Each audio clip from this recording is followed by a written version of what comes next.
ശുഭാംശുവിന്റെ മടക്കം ശുഭകരമായിരിക്കുകയാണ്. ശുഭാംശുവിനെ വരവേൽക്കുകയാണ് രാജ്യം. ഇപ്പോൾ ഡ്രാഗൺ പേടകത്തിലേക്ക് വിദഗ്ധ സംഘത്തിൽ ഒരാൾ കയറി പരിശോധന നടത്തുകയാണ്.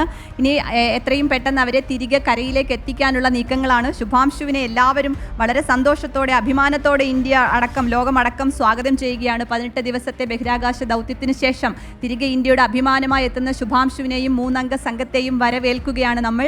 വിണ്ണിൽ നിന്നും തിരികെ മണ്ണിലെത്തിയ ആ 4 അംഗ സംഘത്തിന്റെ അനുഭവങ്ങൾ പങ്കുവെക്കുന്നത് കാത്തിരിക്കുകയാണ്. ശുഭാംശുവിന്റെ അമ്മ പൊട്ടിക്കരയുകയാണ് സംഭവിച്ചത്. ആനന്ദ കണ്ണീരാണ് അവർ ഒഴുക്കിയത്. ശുഭാംശുവിന്റെ മാതാപിതാക്കളുടെ പ്രതികരണം കണ്ടു. എല്ലാവരും തത്സമയം അവർ തിരികെ എത്തുന്ന ആ ഒരു കാഴ്ചയ്ക്കായി ആ ഒരു മടക്കയാത്ര കണ്ടുകൊണ്ടിരിക്കുകയാണ്.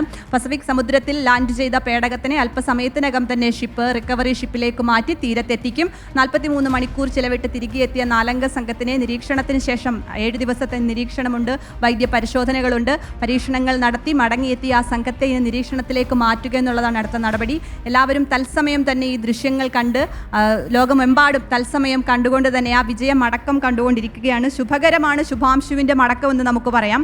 വളരെ വളരെ കൃത്യമായിട്ട് കാലാവസ്ഥ അനുകൂലമായിരുന്നു. ഇന്നലെ 10 മിനിറ്റ് വൈകിയാണ് ഇന്നലെ അൺഡോക്കിംഗ് നടന്നത്. അതേസമയം ഇത്തവണ കാലാവസ്ഥ പ്രശ്നമൊന്നും ഉണ്ടായില്ല. വളരെ കൃത്യമായി തന്നെ നടപടിക്രമങ്ങൾ നടന്നു. ബേണിംഗ് പ്രക്രിയ കറക്റ്റ് നിശ്ചയിച്ച സമയത്ത് തന്നെ നടന്നു. അങ്ങനെ വളരെ കൃത്യമായി ISRO പോകുന്നതിലെ കാര്യങ്ങൾ വൈകിയെങ്കിലും തിരിച്ചുള്ള വരവ് എല്ലാം കൃത്യമായി തന്നെ നടന്നിരിക്കുന്നു.